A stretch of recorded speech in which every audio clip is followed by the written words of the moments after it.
السلام عليكم ورحمة الله تعالى وبركاته. مرحبا بكم في عالم المباريات. سنتعرف على قمة الدوري السعودي بين النصر السعودي والهلال السعودي. يحتل النصر السعودي المرتبة الأولى ب79 نقطة، أما الهلال فيحتل المرتبة الثانية ب75 نقطة مع مباراة ناقصة.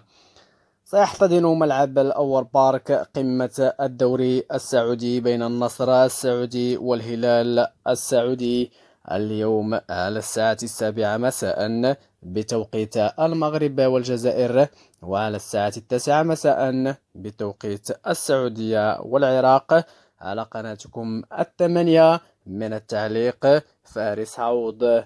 كونوا في الموعد.